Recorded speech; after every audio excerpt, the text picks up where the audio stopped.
সফলতা কে না চায়, পয়সা বৈভব সবারই কামনা, কিন্তু কিছু মানুষই তা অর্জন করতে পারে এবং তার চেয়েও কিছু কম মানুষ থাকেন যারা এইসবের পরেও মানুষ থেকে মহামানবের রূপ নেয় জনসাধারণের মনে মননে।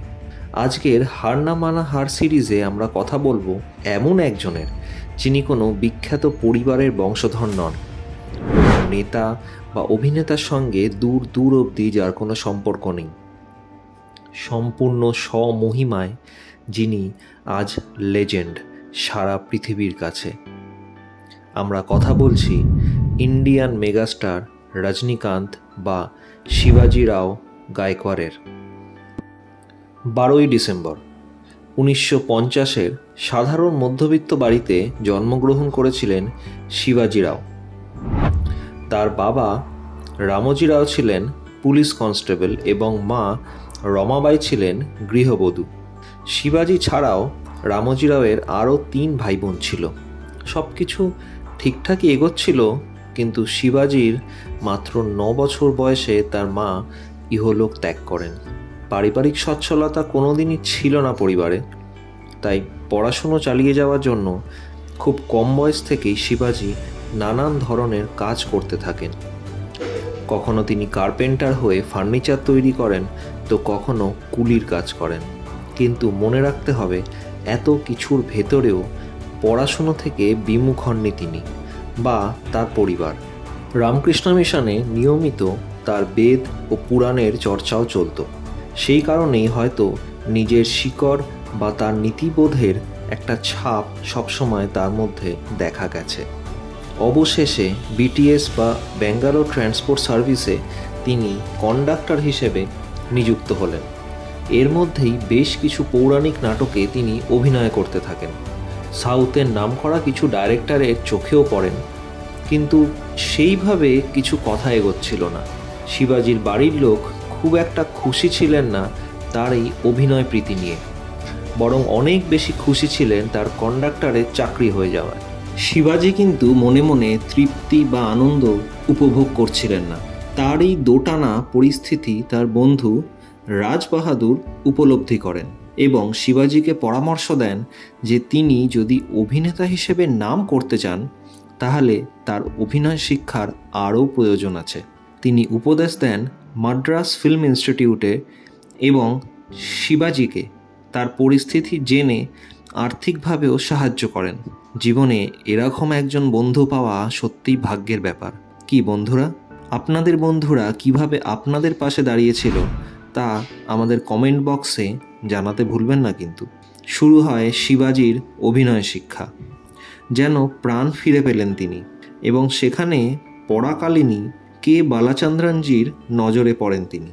শিবাজির প্রথম সিনেমা এবং নতুন নামকরণ তার হাত ধরেই। শিবাজি থেকে রজনী হয়ে ওঠার পেছনে যদিও কারণ কিন্তু সম্পূর্ণ অন্য ছিল। আসলে সেই সময় সাউথ ইন্ডাস্ট্রিতে শিবাজি নামে একজন সফল অভিনেতা আগে থেকেই ছিলেন, তাই বালাচন্দ্রনজি চাননি কোনো ধরনের কনফিউশন তৈরি হোক। তাই তারই এক পুরনো সিনেমার হিরোর চরিত্রের রজনী নামটি তিনি শিবাজিকে দেন। সেখান থেকেই আসে দ্য গ্রেট রজনীকান্ত। 1975 সালে বালাচন্দ্রনজির তেলেগু ফিল্ম অপূর্বা রঙ্গালঙ্গলে রজনীকান্তের প্রথম আত্মপ্রকাশ। তার কথাতেই রজনীকান্ত তামিল শিখেছিলেন।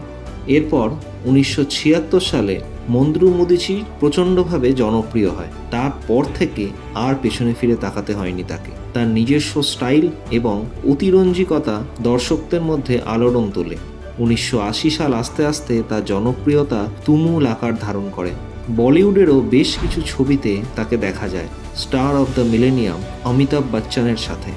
2000 সাল থেকে পরপর তার বেশ কিছু সিনেমা ফ্লপ হয়, যা আশ্চর্যের জিনিস ছিল, কেননা সেই সময় রজনীকান্ত এশিয়ার সেকেন্ড হাইস্ট পেড অ্যাক্টর ছিলেন এবং তার সিনেমা ফ্লপ এটা ভাবাই যেত না। কিন্তু রজনী স্যার তো রজনী, তার যে সিনেমা ফ্লপ হয়েছে সেই ক্ষেত্রে নিজের পারিশ্রমিক ফিরিয়ে দিয়েছেন রজনী স্যার।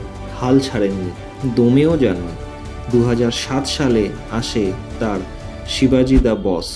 সব রেকর্ড ভেঙে ব্যবসা করে সিনেমাটি। এখানে একটি ঘটনা আপনি জানলে অবাক হবেন। শিবাজি সুপারহিট হওয়ার পর রজনী স্যারের সাথে একজনকে নিয়ে ছদ্মবেশে মন্দিরে যান। সেখানে তিনি একটি থামের পাশে বসে থাকাকালীন এক মহিলা তাকে গরিব মানুষ মনে করে 10 টাকার নোট দিয়ে যান। রজনীকান্ত সেটি গ্রহণও করেন।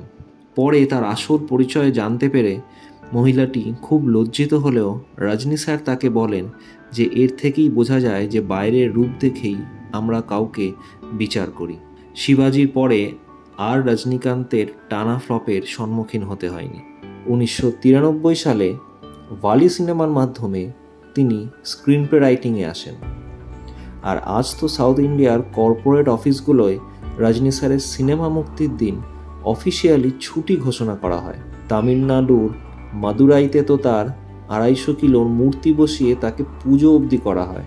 ভাবুন কি বিশাল মাপের হয়ে উঠেছেন কোনো সাহায্য ছাড়া কন্ডাক্টরের চাকরি ছেড়ে আসা একটা সামান্য ছেলে। 2000 সালে পদ্মভূষণ, 2016তে পদ্মবিভূষণ, 2021 সালে দাদা সাহেব ফালকে অ্যাওয়ার্ড দিয়ে সম্মানিত করা হয় তাকে। হার না মানাহার মানসিকতা যে কোনো মানুষকে কোথা থেকে কোথায় পৌঁছে দিতে পারে তার জ্বলন্ত দৃষ্টান্ত হলেন রজনীকান্ত স্যার, সকলের প্রিয় থালাইভা। ভিডিওটি ভালো লাগলে অবশ্যই লাইক, শেয়ার ও সাবস্ক্রাইব করতে কিন্তু ভুলবেন না। ভালো থাকবেন, ভালো রাখবেন।